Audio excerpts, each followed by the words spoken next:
Alhamdulillahirabbil alamin wa bihi nasta'in wa nastaghfiruh wa na'udzu billahi min shururi anfusina wa min sayyiati a'malina.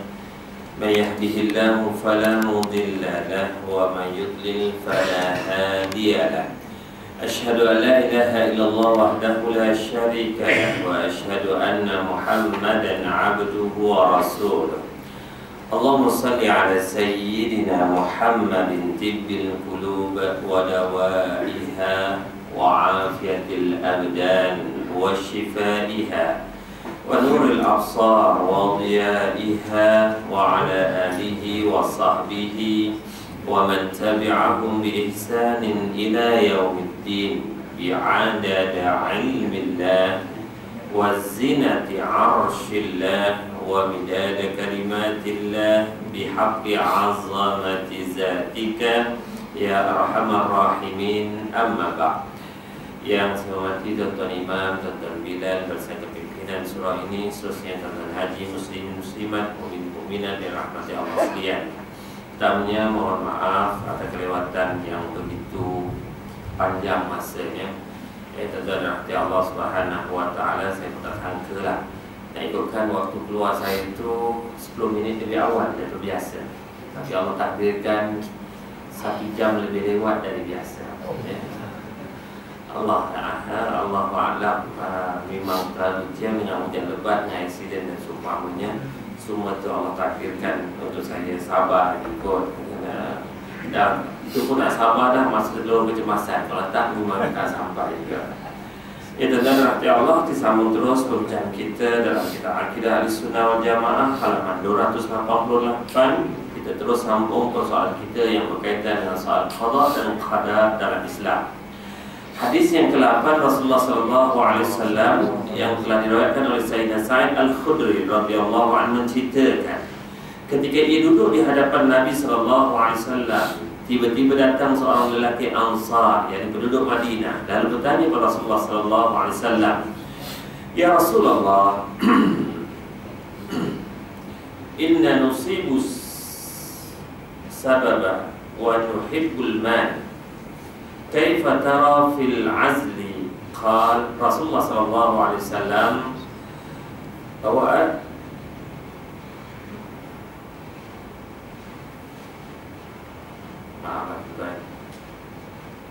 mati pun dah berkabur dah.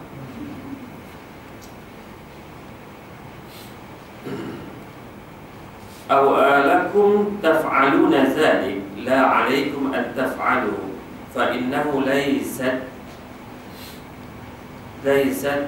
tis'atun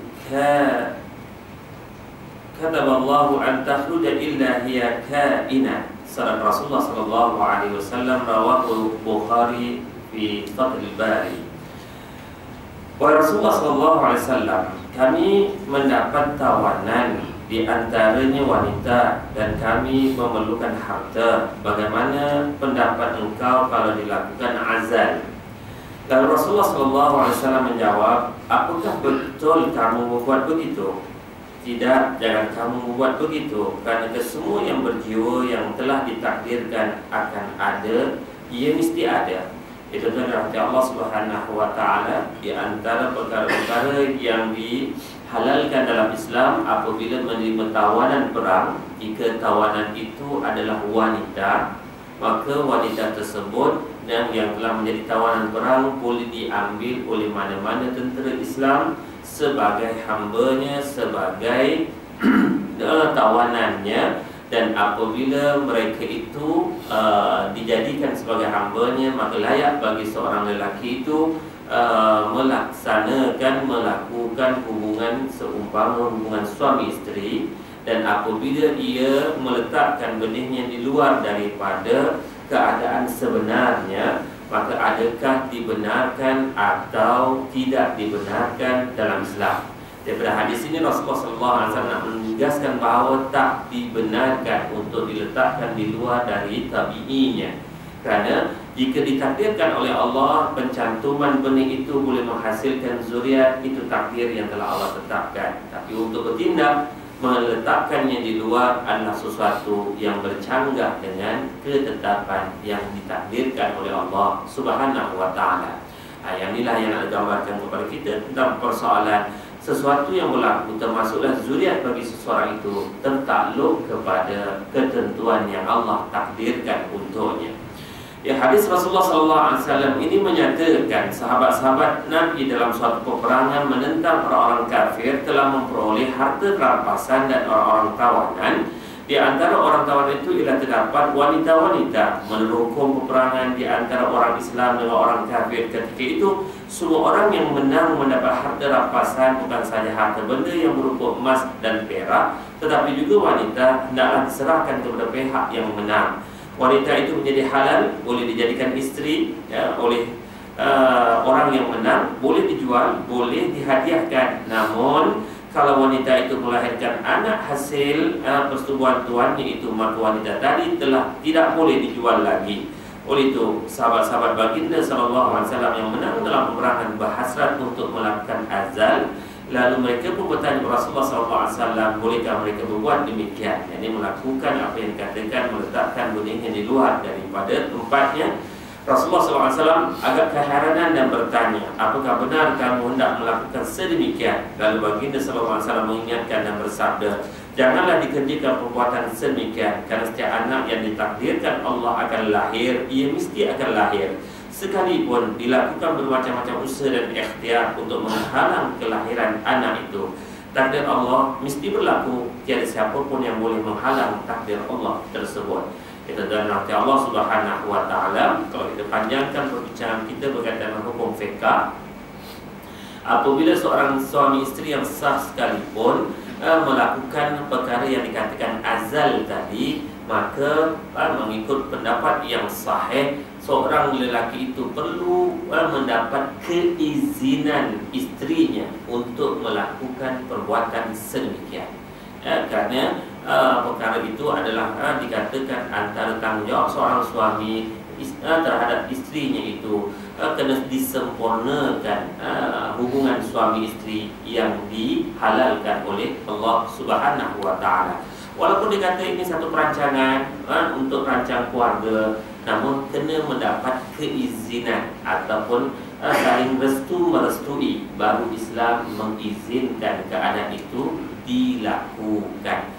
Kerana sebab kesihatan, kalau hanya sekadar takut dan bimbang kelahiran anak, boleh menyebabkan kehidupannya dibimbangi, semakin terhimpit susah. Ini suatu perkara yang diharamkan oleh Allah Subhanahu wa Ta'ala. Atas faktor kesihatan, khususnya si ibu atau isteri itu, maka Islam membenarkan atas faktor kemudaratan jika ia kata mengandung atau hamil yang boleh menjejaskan kesihatannya. Itu dan rahmat Allah Subhanahu wa Ta'ala. Seterusnya hadis Rasulullah SAW yang lain. Saya minta maaf tuan-tuan, tulisan Jawi itu nampaknya semakin kembang pandangan mata. Jadi saya bacakan maksudnya sahaja. Maksud hadis ini yang diriwayatkan oleh daripada Yahya bin Ya'mar, katanya adalah orang-orang yang mula-mula berfatwa menyatakan khadar di Basrah ialah Ma'bad al-Juhaini. Berkata Yahya bin Ya'mar, maka aku dan Humaid bin Abdul Rahman pergi mengerjakan ibadah haji. Kami berkata sesama kami, mudah-mudahan kita berjumpa di Mekah atau di Madinah, salah seorang daripada sahabat Rasulullah SAW, dan kita tanyakan tentang masalah qadar, yakni takdir Allah. Maka kebetulan kami berjumpa dengan sahabat Nabi SAW yang bernama Abdullah bin Umar Al-Khattab radhiyallahu anhuma.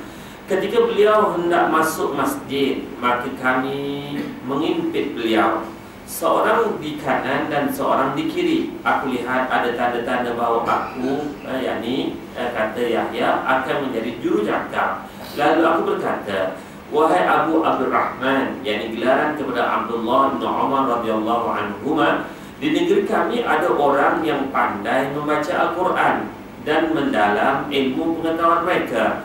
Mereka mengatakan, tidak ada takdir Allah. Semua perkara yang berlaku itu tanpa takdir, dan tidak ada ilmu Allah tentang sesuatu yang berlaku itu sebelumnya. Maka Abdullah bin Umar bin Khattab radhiyallahu anhu berkata, kalau kamu berjumpa dengan orang itu, katakanlah kepada mereka bahawa aku berlepas diri daripada mereka dan mereka berlepas diri daripada aku. Dan Sayyidina Abdullah bin Umar al-Khattab radhiyallahu anhu bersumpah, kalaulah orang-orang itu membelanjakan, yakni bersedekah emas sebesar bukit Uhud sekalipun, Allah tidak akan menerima daripadanya sehingga dia percaya kepada takdir Allah Subhanahu wa taala tersebut. Oleh itu, jelas kepada kita bahawa persoalan takdir suatu perkara yang wajib diyakini, dan sesuatu yang berlaku dalam kehidupan manusia tak akan terlepas dari ketentuan takdir Allah Subhanahu wa taala. Jadi pandangan lelaki yang dikatakan ini, jika ia menolak takdir seolah-olah pada waktu itu telah memberikan gambaran kepada kita, dia telah berpegang kepada pandangan aliran yang dikatakan Qadariyah. Ya, manusia bebas buat apa saja, tak tertakluk kepada ilmu dan pengetahuan Allah Subhanahu wa taala. Dia nak buat apa saja adalah merupakan hak dan kebebasannya.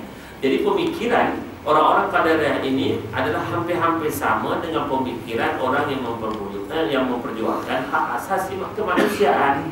Manusia bebas, boleh buat apa saja, yang seperti yang diperkenalkan melalui aliran modernnya yang disebutkan sebagai liberalisme ke pluralisme dan seumpamanya. Inilah dia saki-baki daripada pemikiran para orang Qadariyah. Manusia bebas buat apa saja. Allah Subhanahu wa taala hanya mengetahui sesuatu perbuatan makhluk setelah makhluk bertindak melakukan. Kita dah bincang dah dalam tajuk berkaitan dengan ajaran-ajaran yang batil, termasuklah Qadariyah, Jabariyah, Mu'tazilah. Semua sekadar nak ulang balik itu, tuan-tuan, bahawa pemikiran yang seperti ini adalah suatu pemikiran yang sesat, menyalahi akidah ahli sunnah wal jamaah. Justru itu, tuan-tuan dan rahmati Allah, pemikiran baru yang dibawa oleh liberalisme, pluralisme, pragmatisme dan seumpamanya juga adalah antara cara untuk mereka menyesatkan umat Islam dari berpegang teguh kepada ajaran Islam yang diwarisi dari baginda sallallahu alaihi wasallam. Justru kalaulah Syekh Abdul Qadir Jalani memperumpamakan sesuatu perkara yang boleh merosakkan akidah, ia seumpama bisa ular yang masuk dalam jasad manusia. Jika tak cepat diobati, tak diperbetulkan balik, bisa itu kalau tak cepat diobati, bisa ular itu akan merebak ke seluruh anggota jasadnya yang boleh menjadi sebab musabab kematiannya dengan izin Allah Subhanahu wa taala.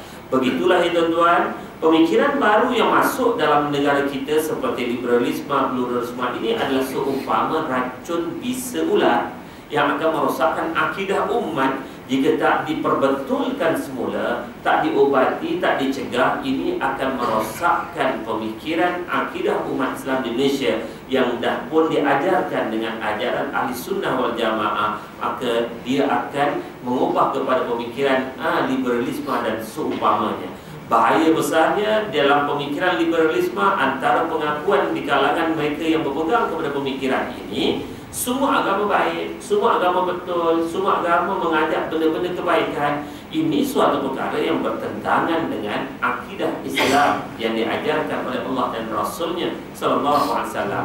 Hanya Islam, hanya Al-Quran dan Sunnah yang menjadi rujukan untuk Islam ini satu-satunya agama yang Allah redha, agama yang diterima di sisi Allah. Bukannya semua agama selain Islam ini turut sama diperakui sebagai agama yang diterima oleh Allah.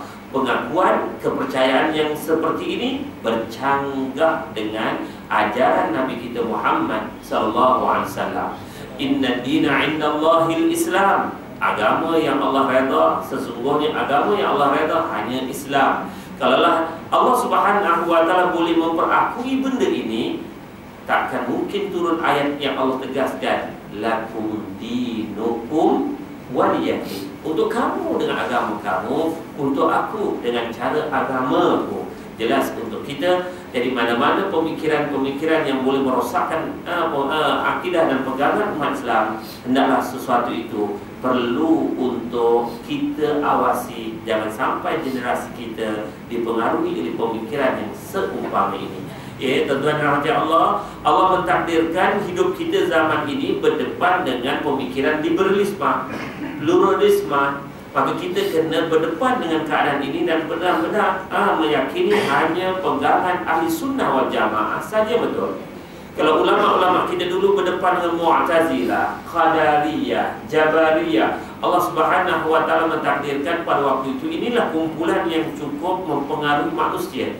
Zaman kita dah tidak ada lagi sebutannya sebagai Jabariyah, dah tidak ada lagi sebutannya sebagai Qadariyah. Namun pemikiran dan merosakkan ini sama bahayanya sebagaimana Jabariyah, Qadariyah, Murji'ah, Syiah, Mu'tazilah dan seumpamanya. Justru itu tuan-tuan dan rahmat Allah Subhanahu wa taala. Jadi kita kena meyakini bahawa sesuatu yang terjadi dan berlaku dalam manusia itu ada sebab dan musababnya yang telah Allah Subhanahu wa taala takdirkan. Justru itu setiap manusia wajib meyakini tentang persoalan qada dan qadar dan kena berusaha untuk berpegang sungguh-sungguh kepada keyakinannya kepada qada dan qadar tersebut.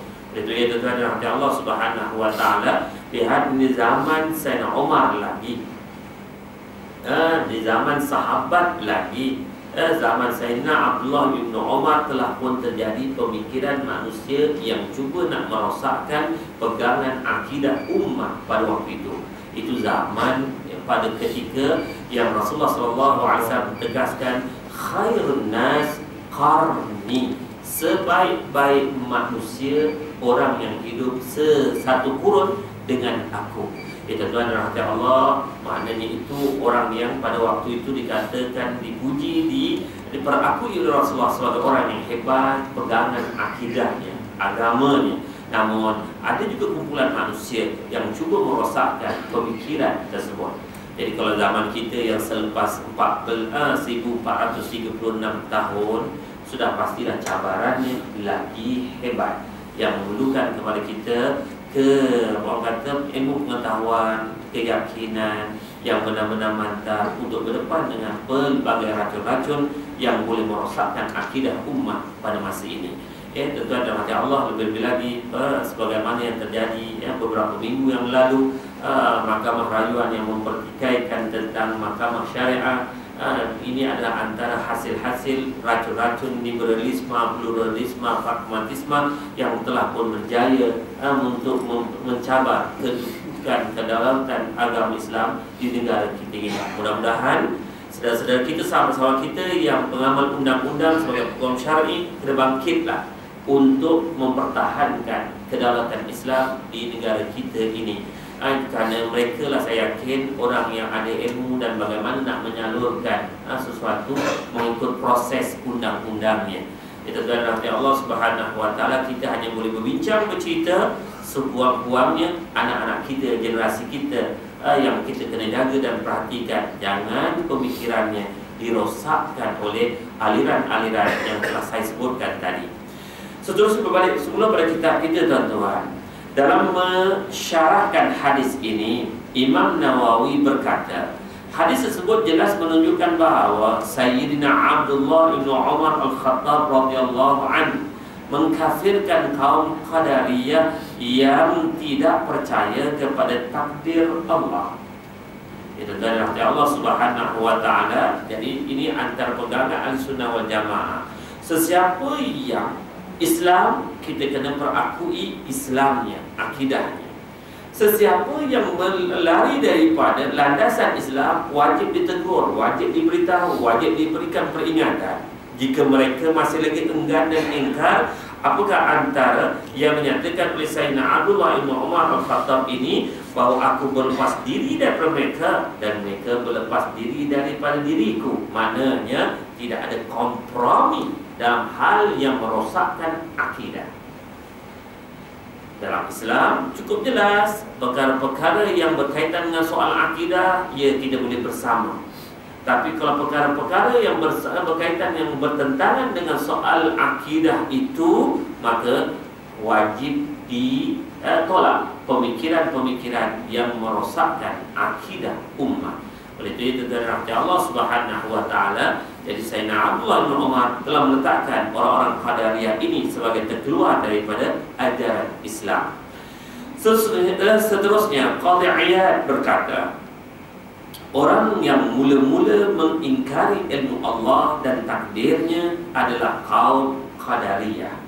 Itu dari Allah Subhanahu wa taala. Qadhi Iyad ini ada antara qadhi yang cukup bijaksana dan adil di dalam pengurusan kehakimannya sejak daripada zaman Sayyidina Umar lagi. Maka nama Qadhi Iyad ini memang satu nama yang cukup masyhur di dalam sistem perundangan dan kehakiman Islam.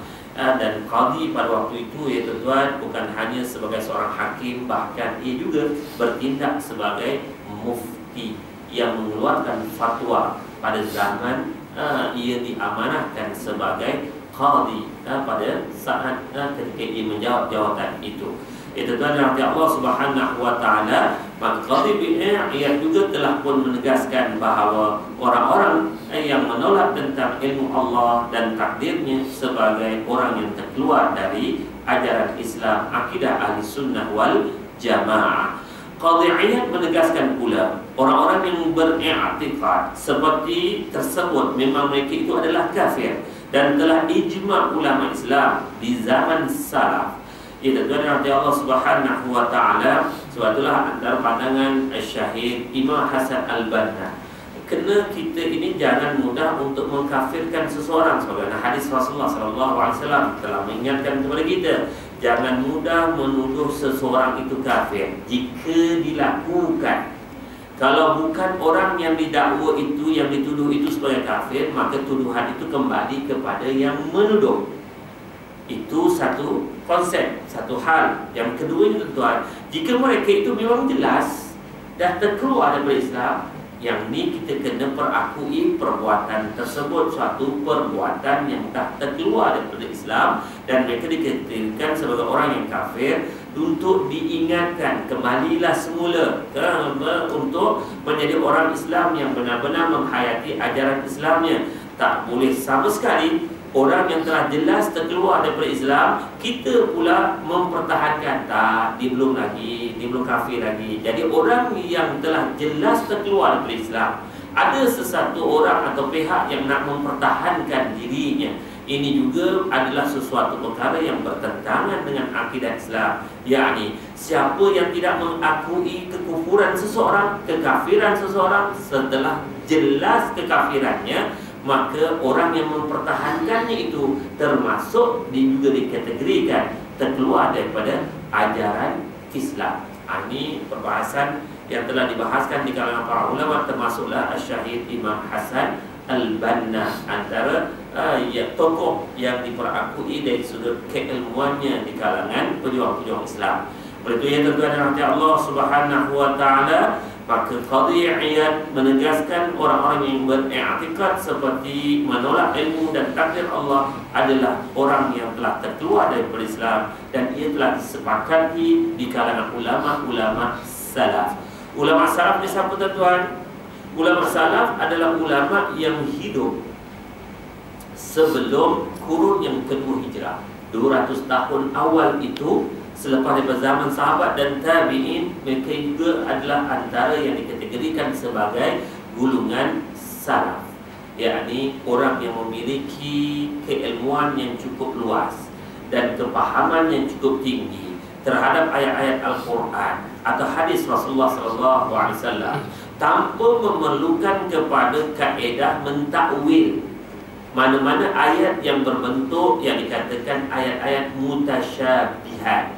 Ada ayat yang dikatakan ayat muhkamat, ayat al-bayyinat, ayat-ayat hukum jelas, nyata.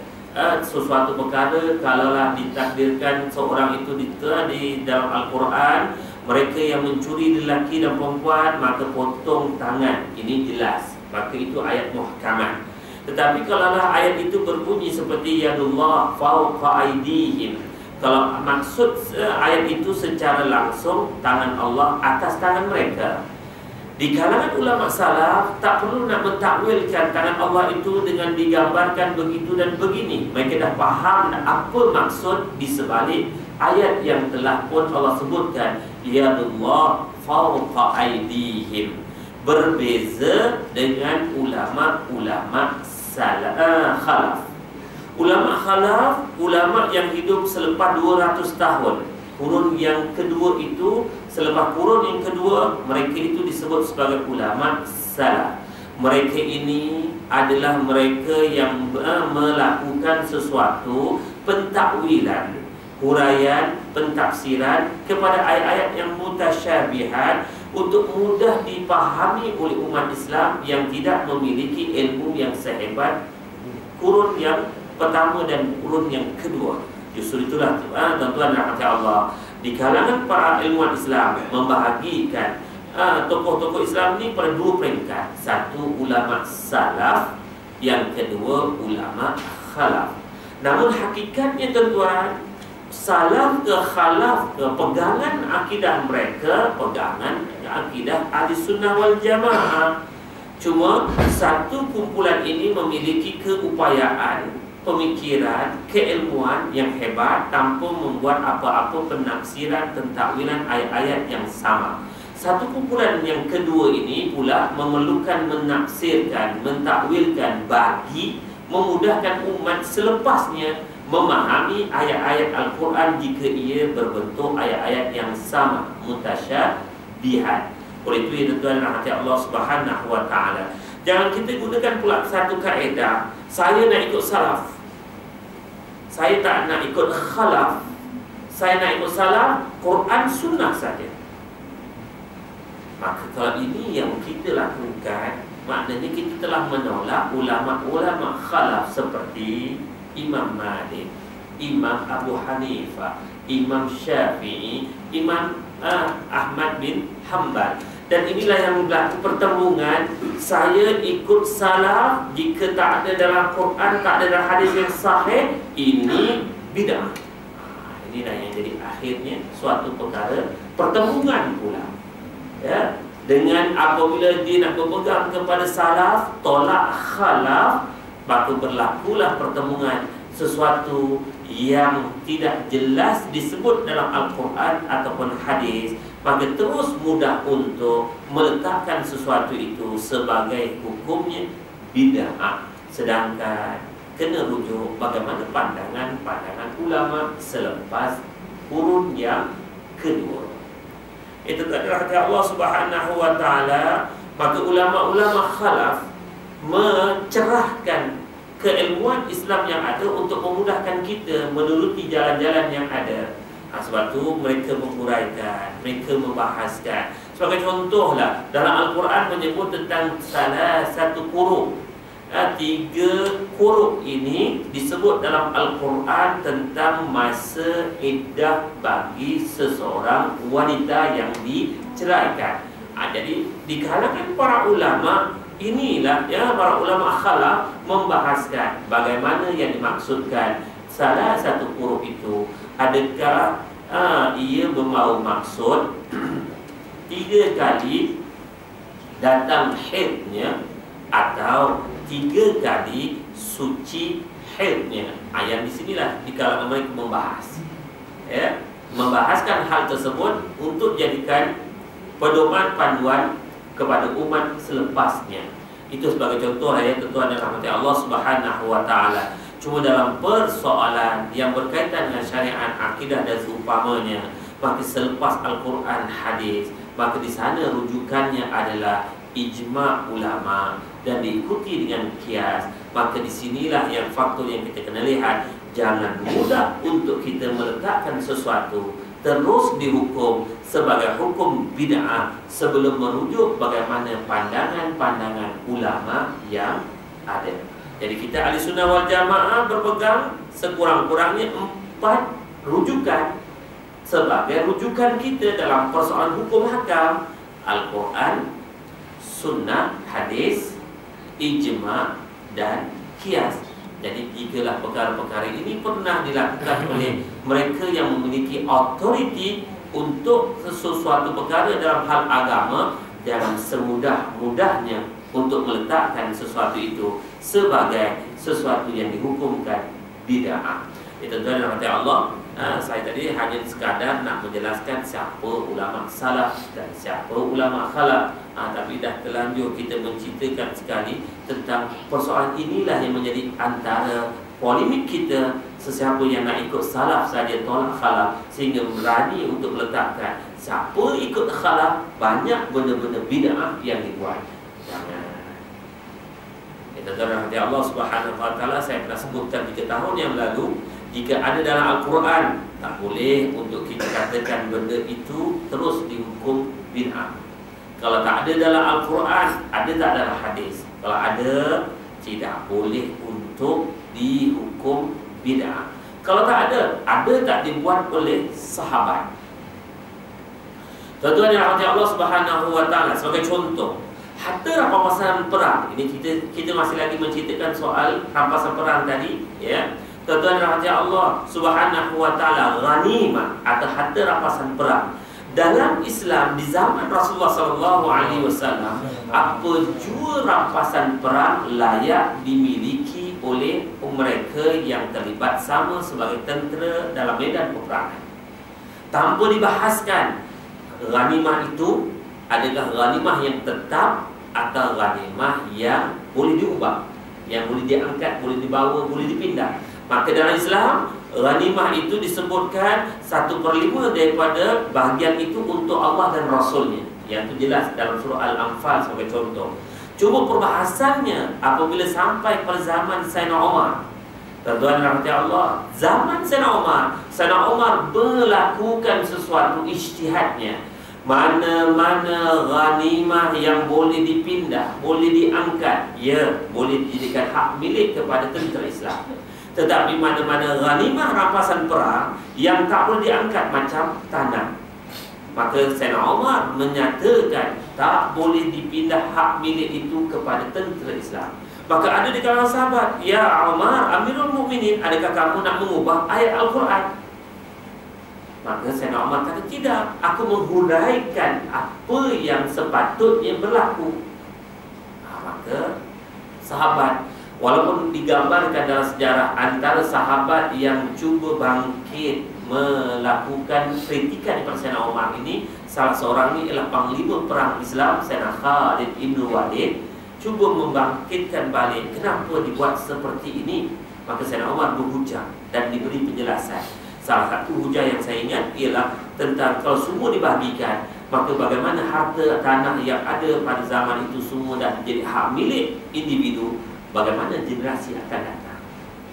Maka Sayyidina Umar tetap menjelaskan ini adalah fatwanya, ijtihadnya, dan seluruh umat Islam selepas itu pegang kepada ijtihad tersebut.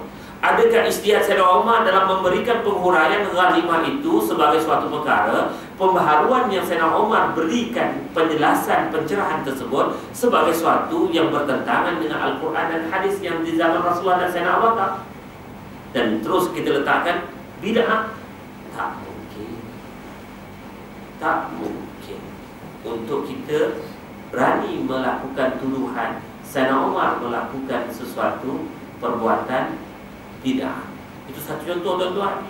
Termasuklah sebatan orang yang minum arak. Di zaman Rasulullah 40 kali, di zaman Sayyidina Abu Bakar 40 kali, zaman Sayyidina Umar 80 kali. Adakah kita berani untuk menyatakan ini suatu benda baru yang Sayyidina Umar buat untuk kita tuduh dengan ungkapan bid'ah? Wa iyyazubillah. Oleh itu, selain daripada Rasulullah, selain daripada Allah, Al-Quran, hadis, sahabat, bagaimana pengamalan sahabat? Kalau tak ada, baru rujuk pada ulama-ulama yang mu'tabar, ulama-ulama yang diyakini keilmuannya dan autoriti keilmuannya itu diperakui oleh ulama-ulama zamannya dan selepasnya. Maka mana-mana daripada saluran ini, Al-Quran atau hadis atau sahabat atau ulama, maka sesuatu itu boleh dijadikan sandaran. Dan jika diamalkan, tak boleh untuk kita terus kita cop sebagai pengamalan itu sesuatu yang tak ada dalam Al-Quran dan hadis sebagai bid'ah. Ya, tuan-tuan dan puan Allah, ini pun sekadar untuk ulang balik apa yang pernah disebutkan 3 tahun lalu dalam perbahasan ini. Paling sebelum, tuan-tuan dan puan Allah, dalam perbahasan ulama-ulama zaman salaf, mereka meletakkan bahawa orang yang menolak keilmuan Allah dan takdirnya sebagai mereka yang terkeluar dari ajaran Islam, yang dikatakan sebagai orang yang kafir. Mereka yang mengatakan Allah tidak mengetahui sebelum sesuatu yang ada di dunia ini berlaku dan terjadi adalah kafir, kerana mereka telah mengingkari ilmu Allah dan takdirnya. Inilah pegangan orang-orang Qadariyah. Ya tuan. Seterusnya, hadis Rasulullah sallallahu alaihi wasallam yang diriwayatkan oleh Sayyidina Huzaifah radhiyallahu an. Sabda Rasulullah sallallahu alaihi wasallam, "Likulli ummatin majus wa majus hadhihi al-ummah allazina yaqulu la khara man mata minhum fala tashhadu janaiz wa man marida minhum wa man marida minhum fala ta'uduhum wa hum syi'atud dajjal wa haqqa 'ala Allah ay yulhiqahum bid-dajjal." Sadaqa Rasulullah sallallahu alaihi wasallam, rawahu Abu Daud. Maksud hadis ini, bagi tiada umat ada majusinya.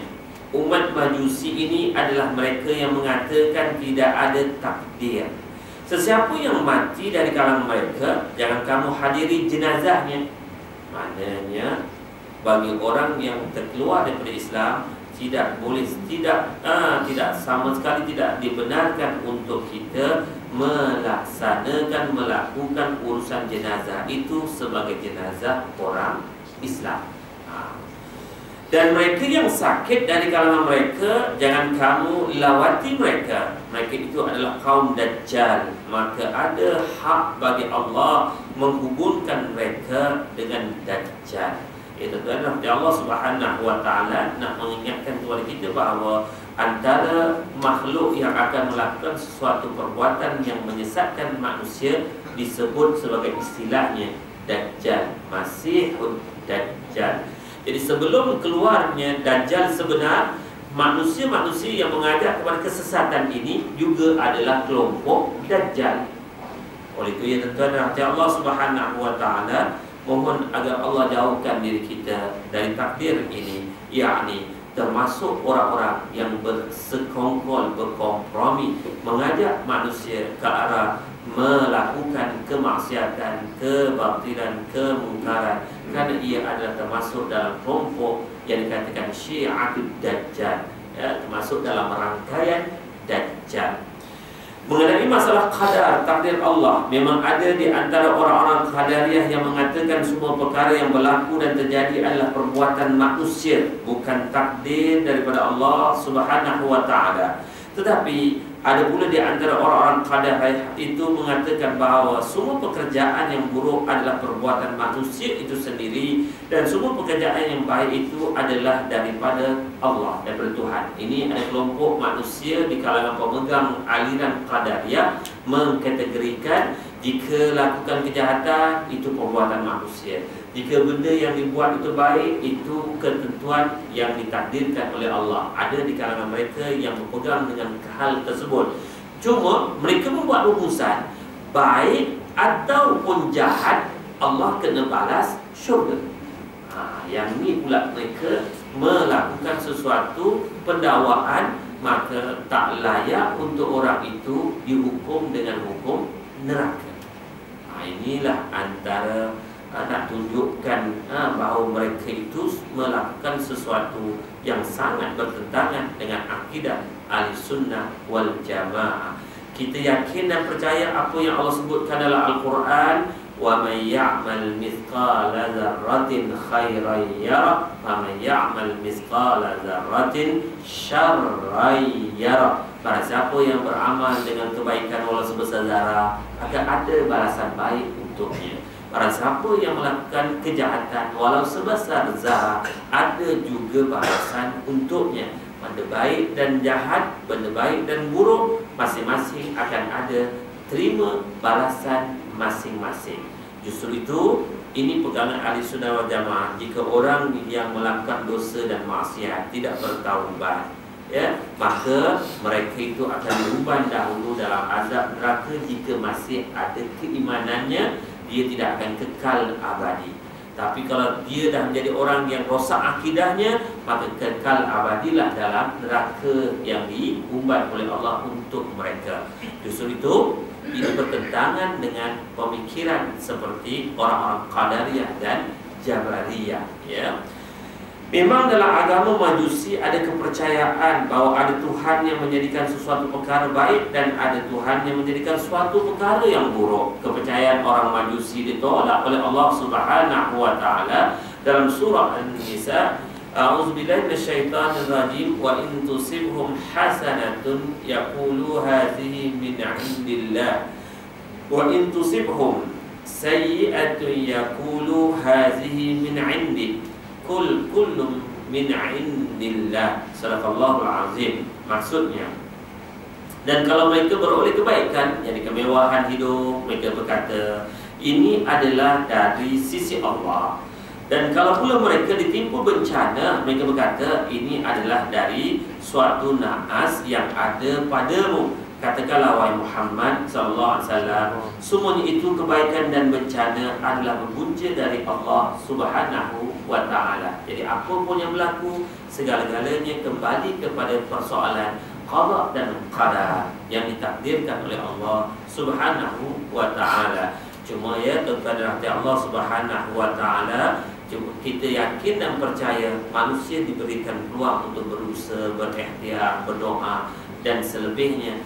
Kembalikan semula kepada Allah. Dan apabila terjadi sesuatu yang di luar dari yang dirancang, diusaha oleh manusia, di sanalah perlu manusia yakin ini telah takdir Allah yang telah ditakdirkan oleh Allah dalam kehidupannya. Dan sudah pastilah di sana sesuatu yang baik jangan disangka sebaik selama-lamanya. Sesuatu yang buruk jangan disangkakan buruk buat selama-lamanya. Sesuatu yang baik itu pasti ada hikmah di sebaliknya. Sesuatu yang buruk juga pasti ada hikmah di sebaliknya. Hanya Allah saja yang tahu dalam penentuan takdir, qada dan qadarnya. Firman Allah ini dengan tegas menyatakan takdir itu buruk baiknya semua adalah dari sisi Allah. Buruk baik suatu perkara yang berlaku dan yang terjadi ke atas dari diri seseorang itu hanya pada pandangan manusia saja, tetapi di sisi Allah adalah sama saja. Karena Allah memperbuat apa yang dikehendakinya. Sebagaimana Allah firmankan dalam surah Al-Buruj ayat yang ke-16, fa'alul lima yurid. Allah Subhanahu wa taala yang Maha berkuasa melakukan segala yang dikehendakinya. Namun manusia kena berusaha dan berikhtiar. Jika terjadi sesuatu yang tidak sebagaimana yang dirancang, di sinilah kena terima dengan penuh yakin. Inilah takdir Allah yang telah pun ditetapkan oleh Allah dalam kehidupan manusia. Jangan dipertikaikan, jangan bersangka buruk kepada Allah. Kerana mempertikaikan dan bersangka buruk kepada Allah, maknanya mempertikaikan takdir Allah dan tertolak keimanan, keislaman seseorang itu.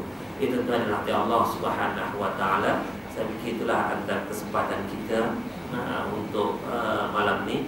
Kalau saya nak sambung lagi tentang 49 dan kesian pula tuan-tuan yang lebih lama tunggu berbanding saya. Termasuk sambung 49 insya-Allah. Tapi tuan-tuan kata ustaz ni tak faham semua. Maghrib awal, isyak dah lambat, sebelum maghrib tak makan lagi. Jadi dah lambat ni, rasa lapar pula. Jadi saya kena raihkanlah perkara ini dan mohon sekali lagi kemaafan. Allahu a'lam ma'a'lam, wallahu khairun mimma la a'lam. Yang baik itu datang dari Allah, segala kelemahan kekurangan datang dari saya minta ampunan kepada Allah, kemaafan kesalahan sekasa bahasa dan kata. Jika ada satu dua perkara yang boleh dibincang, saya jika mampu untuk memberikan respon dengan izin Allah, saya cuba. Kalau tidak, mohon tanggung, minta maaf. Allahu a'lam.